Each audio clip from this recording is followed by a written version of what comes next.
Halo guys, assalamualaikum warahmatullahi wabarakatuh.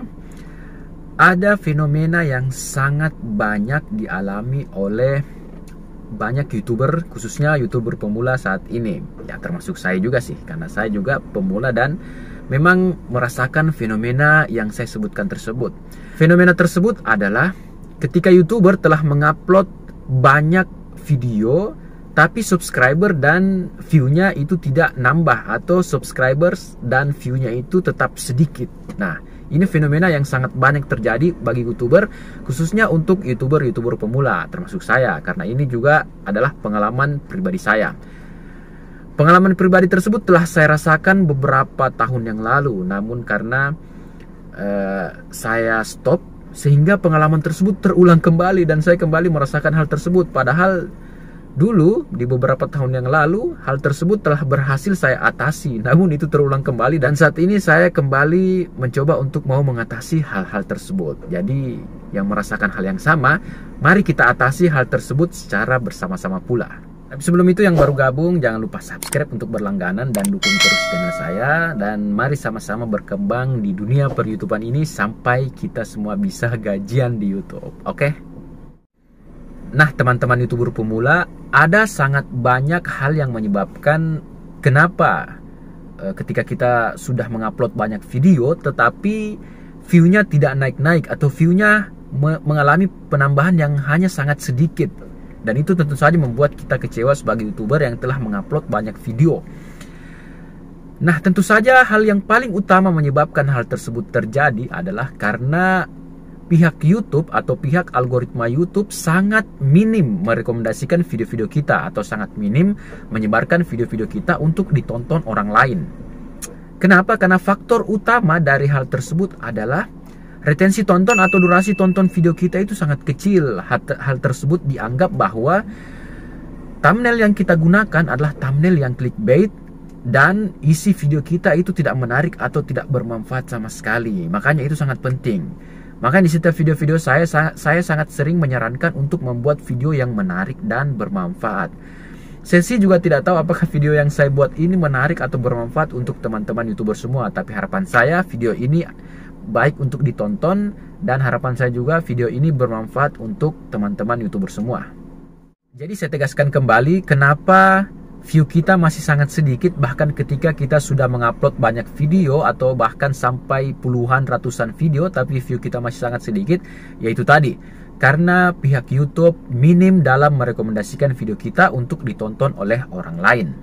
Faktor utama penyebabnya adalah karena durasi tonton video kita itu kecil, atau retensi tonton kita itu sangat sedikit. Jadi pihak YouTube menganggap, atau algoritma YouTube menganggap bahwa thumbnail yang kita gunakan itu adalah clickbait, dan video yang kita sebarkan itu atau video yang kita upload itu adalah video yang tidak menarik dan tidak bermanfaat. Jadi sebenarnya solusi utama dari masalah tersebut adalah buatlah video yang memang benar-benar menarik dan bermanfaat untuk target penonton kalian, dan gunakan thumbnail yang memang memenuhi janji sesuai dengan wacana atau bahasa thumbnail kalian. Gunakan thumbnail yang memang sesuai dengan isi video kalian. Artinya video kalian memang menepati janji-janji dari thumbnail kalian. Nah, itulah dampak dari pihak YouTube minim dalam merekomendasikan video-video kita. Akhirnya, walaupun kita telah mengupload banyak video, view-viewnya itu masih sangat sedikit. Mungkin hanya sekitar puluhan, atau paling banyak mungkin ratusan saja. Jadi yang harus kita atasi adalah bagaimana kita bisa membuat YouTube yakin, atau algoritma YouTube itu yakin untuk merekomendasikan video kita. Jadi yang harus kita atasi adalah hal tersebut. Ada beberapa hal yang bisa kita lakukan untuk mengatasi hal tersebut. Yang pertama adalah perhatikan SEO dari video kita. Ketika kita mengupload, kita harus memaksimalkan pengisian seluruh rangkaian metadata video kita, baik itu judul, deskripsi, tag, dan sebagainya. Kalian bisa melakukan eksperimen, atau kalian bisa melakukan penelitian kecil terhadap channel-channel orang lain dalam menggunakan judul atau deskripsi video mereka. Kalian juga bisa mencari bagaimana cara membuat tag yang baik dan benar dan segala macam. Itu kalian semua harus maksimalkan agar SEO kalian bisa maksimal, sehingga YouTube yakin untuk merekomendasikan video kalian untuk ditonton oleh orang lain. Yang kedua, kenapa pihak YouTube mungkin malas mau merekomendasikan video kita? Karena mungkin channel kita itu berisi video yang orang katakan biasa video gado-gado, campur-campur. Video kita tidak konsisten. Saya juga begitu, video saya itu tidak konsisten. Awal video saya itu adalah video pembelajaran, namun seiring berjalan mungkin saya beberapa kali mengganti niche video saya. Jadi video saya sekarang saat ini fokus di dua, yaitu video pembelajaran dan video seputar YouTube seperti ini. Sebenarnya itu kurang bagus, tapi kita harus minimalkan campuran yang ada di dalam channel kita. Jadi kalau bisa fokus sama satu niche saja. Kita fokus pembahasan di dalam satu channel saya. Itu akan semakin baik buat YouTube untuk merekomendasikan video kita. Yang ketiga, kenapa pihak YouTube malas mau merekomendasikan video kita? Di antara sebabnya adalah karena kita tidak memperhatikan waktu ketika kita melakukan upload video. Jadi kita harus memperhatikan bagaimana waktu-waktu yang tepat ketika kita mau mengupload video. Kenapa? Karena ini sangat penting. Karena YouTube juga akan melihat perkembangan video kita, apakah ketika kita mengupload langsung ada yang tonton, apakah ditonton lama dan sebagainya. Kalau video kita tidak langsung ditonton, itu juga mempengaruhi dari tingkat rekomendasi oleh YouTube. Jadi perhatikan waktu-waktunya. Saya juga pernah mengupload video tentang bagaimana cara mengatur jadwal video yang baik. Kalian bisa tonton di channel saya tersebut. Kemudian yang keempat, sebagai YouTuber pemula, kita harus sering-sering men-share video kita, baik itu ke keluarga atau ke teman-teman kita. Kenapa? Karena ini juga sangat penting bagi YouTuber pemula. YouTube ingin melihat bagaimana pergerakan channel kita. Apakah ketika kita upload video langsung ada yang tonton, apakah ditonton dengan durasi yang lama. Ini sangat penting sebagai modal view dan modal durasi tonton kita. Ini juga baik untuk perkembangan channel kita, biar orang-orang tahu bahwa kita ini adalah YouTuber dan aktif mengupload video. Barangkali ada keluarga atau teman yang membutuhkan video kita. Jadi memang kita harus sering-sering share ke kerabat, ke keluarga atau ke teman-teman kita. Nah, yang kelima, setelah kita upload banyak video, mungkin sampai puluhan atau sampai ratusan video, kita harus sabar. Kita sabar menunggu direkomendasikan video kita oleh pihak YouTube. Kita sabar dan banyak berdoa. Kenapa? Karena memang YouTube juga perlu waktu untuk membaca pergerakan channel kita. Jadi memang kita harus sabar, kita tunggu. Hal ini saya alami di masa-masa dulu ketika saya aktif upload video. Saya sudah upload sampai 20-30 video, tapi belum ada yang view-nya rame. Paling banyak itu mungkin 200-an, 300-an. Tapi saya sabar dan pada akhirnya ada beberapa video saya yang mencapai ribuan view. Nah, itu saya sangat senang sekali. Makanya kita harus sabar juga ketika kita sudah upload beberapa atau mungkin banyak video. Oke?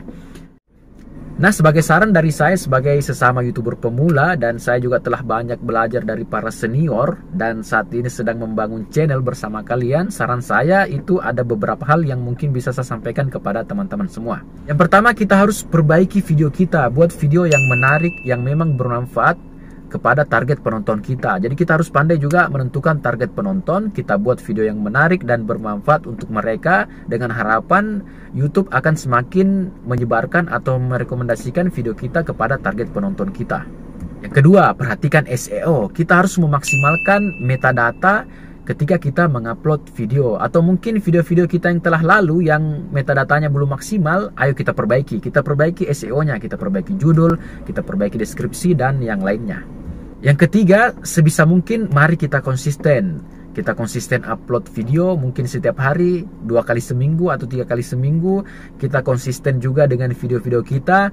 Minimalkan campuran dalam konten-konten kita. Maksudnya semakin sedikit niche itu semakin baik. Satu niche itu yang paling baik. Oke? Saya juga lagi berusaha untuk memfokuskan konten saya di dua ini saja, yaitu konten pendidikan dan konten seputar YouTube. Kemudian yang keempat, mari kita perhatikan jadwal penguploadan video. Jadi kita upload di waktu-waktu tertentu, di waktu-waktu yang sama setiap kali kita upload. Ini sangat baik untuk membuat subscriber atau pelanggan kita bisa tahu kapan kita mengupload video. Jadi mari kita perhatikan jadwal video. Kita buatkan jadwal, jadi kita bisa mengupload di waktu-waktu yang sama yang telah kita tentukan. Berikutnya yang kelima, banyak-banyak share ke keluarga, ke kerabat, ke sahabat, ke grup-grup kalian, ke Facebook, ke Instagram, kemana saja. Mari kita share ke grup-grup WA, kan banyak, ke Telegram. Kita share ke ke grup-grup alumni misalkan, ke grup-grup teman, grup keluarga, itu sangat banyak. Mari kita banyak-banyak share biar mereka tahu bahwa kita aktif mengupload video di YouTube dan barangkali mereka memang butuh dengan video-video kita. Yang keenam, mari kita perhatikan analisis yang ada di YouTube Studio. Itu sangat penting. YouTube memang menyediakan analitik atau program analisis tersebut agar kita perhatikan, agar kita bisa membangun channel kita sesuai dengan rekomendasi-rekomendasi dari analisis yang ada di YouTube. Kita perhatikan waktu, kita perhatikan retensi penonton, kita perhatikan penonton maunya apa, kita perhatikan penonton kita gendernya apa, kita perhatikan penonton itu melihat video kita di jam-jam apa, dan sebagainya. Itu semua lengkap di analitik atau di program analisis YouTube yang ada di YouTube Studio. Mari kita perhatikan itu sering-sering. Saya yakin pasti kalian kalau buka YouTube Studio itu hanya melihat estimasi pendapatan atau hanya melihat sudah berapa ya yang nonton, waktu lamanya berapa. Padahal tidak, YouTube menyediakan semuanya lengkap berada di analisis. Tinggal kita rajin-rajin saja buka, kita perhatikan juga seberapa lama penonton atau subscriber kita menonton. Kita perhatikan juga view kita ini datang di jam-jam berapa saja dan segala macam. Itu lengkap di YouTube. Oke? Terakhir, yang ketujuh yang saya bisa sampaikan adalah sabar dan berdoa. Karena itu juga merupakan kunci. Kalau kita tidak sabar, kita akan gampang menyerah. Kalau kita tidak sabar, kita akan gampang melakukan kecurangan-kecurangan yang pada akhirnya akan berdampak buruk pada channel kita. Oke teman-teman YouTuber, khususnya YouTuber pemula, mari kita sama-sama berkembang di YouTube. Mari kita berusaha untuk membangun channel kita biar bisa besar, biar bisa sukses. Saya juga butuh support dari kalian biar saya tetap semangat terus untuk membangun channel ini, bisa semangat untuk upload konten yang bermanfaat untuk para teman-teman YouTuber semua atau para pelanggan subscriber saya semua. Oke, semoga video ini bermanfaat. Jangan lupa subscribe. Oke, kita ketemu lagi di video berikutnya. Assalamualaikum warahmatullahi wabarakatuh.